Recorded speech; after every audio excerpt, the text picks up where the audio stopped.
Edina. Edina. Edina. Edina.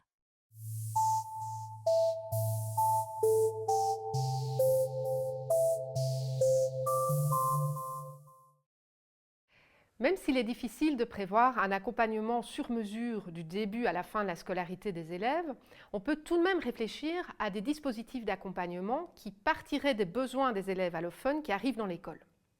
Donc au lieu de définir a priori un dispositif unique qu'on proposerait à tous les élèves, quel que soit leur parcours, on adopte alors une posture beaucoup plus ouverte à la diversité. Alors pour moi, la première question à se poser, c'est à quel niveau est-ce que je vais pouvoir agir, moi, enseignant, quand un élève allophone arrive dans ma classe? Qu'est-ce qui est réalisable tout de suite et qu'est-ce qui va demander une organisation, un processus plus long, peut-être plus laborieux? Alors concrètement, on va pouvoir mettre en place des actions individualisées dès l'arrivée de l'élève. Que l'élève soit intégré dans un dispositif particulier pour élèves allophones, comme un DASPA en Belgique par exemple, ou qu'il soit placé directement dans sa classe d'âge, ce qu'on appelle la classe ordinaire ou la classe registre. Alors l'une des premières étapes sera bien sûr la rencontre avec les parents ou les responsables de l'enfant ou de l'adolescent. L'école peut donner facilement des conseils aux familles, comme par exemple sur le fonctionnement du système scolaire dans le pays d'accueil, sur les contacts avec l'école, les adresses utiles dans le quartier, ou encore même des cours de français qui seraient disponibles pour les parents. Alors, il existe également des guides destinés aux mineurs non accompagnés qui sont là faits pour eux. Pensez que si vous vous impliquez en communiquant des informations aux parents, vous aurez évidemment plus de chances qu'ils s'impliquent à leur tour dans la scolarité de leur enfant. Ces contacts pourront se faire à l'aide d'un interprète, pourquoi pas un collègue ou un parent d'élève qui pourrait vous aider à traduire. Pensez aussi qu'au-delà des différences linguistiques, la culture familiale et la culture scolaire peuvent être très différentes. Certaines familles viennent peut-être d'un pays où la société s'est construite sur un mode de transmission plutôt oral, alors que les sociétés occidentales sont au contraire très scripturalisées. Certains parents ne savent peut-être ni lire ni écrire. Ça veut dire que leur rapport au monde va être beaucoup plus dans l'expérience, plus empirique, alors qu'à l'école, on est plutôt dans une communauté de pratiques et de discours, avant tout écrits, où on va surtout privilégier la transmission de savoirs abstraits et décontextualisés. L'école accorde encore peu de place à l'expérience personnelle des élèves. Ça va donc être important de tenir compte de ces réalités dans la communication avec les parents. On va préférer un contact direct, oral, avec eux plutôt que des notes écrites. Et on va essayer de trouver des personnes ressources prêtes à s'impliquer dans la communication entre l'équipe éducative et les parents. L'accompagnement, il passe aussi par les autres élèves de l'école. On peut travailler les notions d'accueil, d'hospitalité, d'entraide en classe. Proposer aux élèves de devenir parrain, marraine d'un élève qui vient d'arriver. Organiser du tutorat entre pairs pour certains cours. Demander à certains de jouer le rôle de médiateur interlinguistique, interculturel, s'ils ont la possibilité de le faire et qu'ils sont en âge de le faire. Ou encore faire verbaliser, reformuler certaines explications dans une langue autre par des élèves qui seraient bilingues. Dans chaque équipe, il y a un élève qui parle l'arabe et qui peut donc redonner le Les mot. différents types d'interactions qui émergent de ces activités sont très variés. On a des interactions verbales entre pairs, dans les moments de travail de groupe, ou bien dans les moments où on discute en classe d'un point à comparer.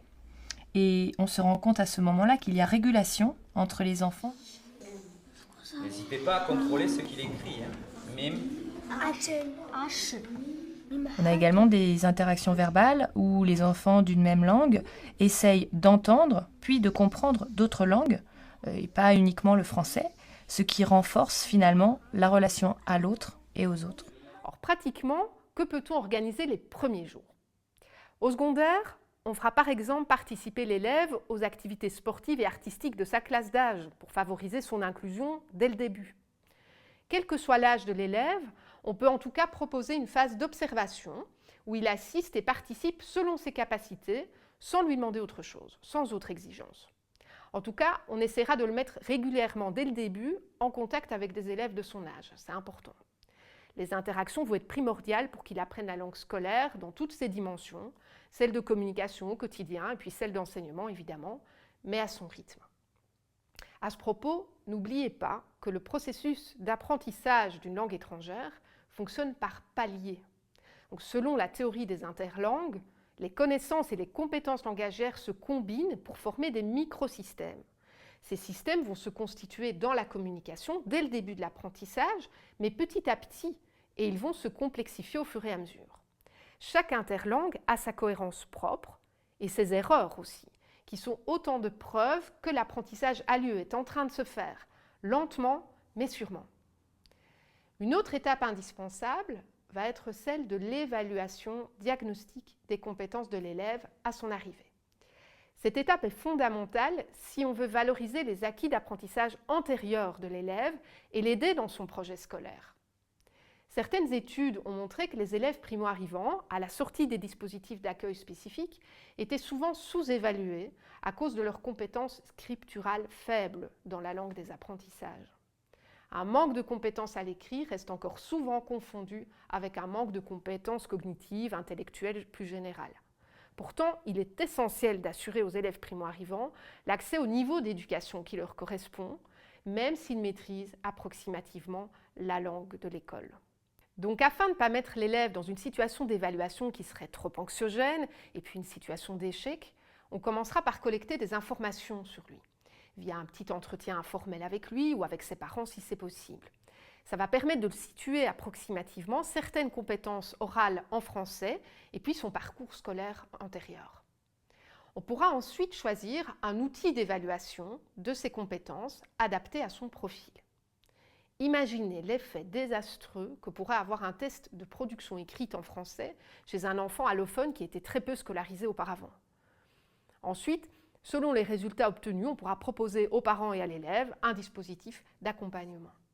Sachant que cet accompagnement, il va évidemment évoluer tout au long de la scolarité. Il faut aussi avoir conscience que le dispositif qu'on propose peut obéir à des dynamiques d'inclusion ou au contraire d'exclusion. Il y a donc là un enjeu non seulement didactique, mais aussi d'ordre éthique. Cécile Goy et Emmanuel Huvert ont par exemple montré les dynamiques ségrégatives qui sont générées par le cloisonnement des méthodes, des méthodologies, et le manque de communication et de collaboration entre des enseignants et enseignements de français, que ce soit en langue première ou langue étrangère, et des enseignements en français. De la même façon qu'une immersion sans accompagnement spécifique des élèves allophones peut entraîner des dynamiques assimilatives dans le non-respect des diversités. En bref, travailler exclusivement dans des classes fermées avec des élèves primo-arrivants aura tendance à générer des dynamiques d'exclusion. L'élève n'aura pas le sentiment d'appartenir à la communauté scolaire et risque de plafonner dans ses apprentissages par manque de contact avec des élèves francophones et par manque de motivation aussi. Par ailleurs, se cantonner à des apprentissages communicatifs comme on les pratique dans les méthodologies dites FLE, centrées sur un français, langue de socialisation quotidienne, telle qu'on le pratique en dehors de l'école, ça ne va pas permettre à l'élève d'acquérir l'autonomie suffisante pour suivre les cours dans sa classe d'âge. Et à l'inverse, pratiquer une inclusion sauvage de l'élève dans sa classe, dans la classe ordinaire, sans accompagnement, sans différenciation pédagogique, sans cours consacrés vraiment à l'apprentissage du français adapté à ses compétences, peut être vécu comme très violent par l'élève. Donc l'idée, c'est de penser un projet pédagogique individuel, mais aussi construit en concertation avec l'équipe pédagogique. C'est en effet important que les enseignants de français, mais aussi des autres cours, se sentent consultés et impliqués dans le projet. Pour que l'inclusion de l'élève se fasse dans les meilleures conditions, il faut qu'il y ait un système de communication efficace qui soit mis en place entre les enseignants, et parfois même entre différents établissements scolaires, parce que parfois l'élève change d'école pour poursuivre sa formation ailleurs. Et en fonction des projets de l'élève, on va devoir adapter le projet initial jusqu'à la sortie du dispositif.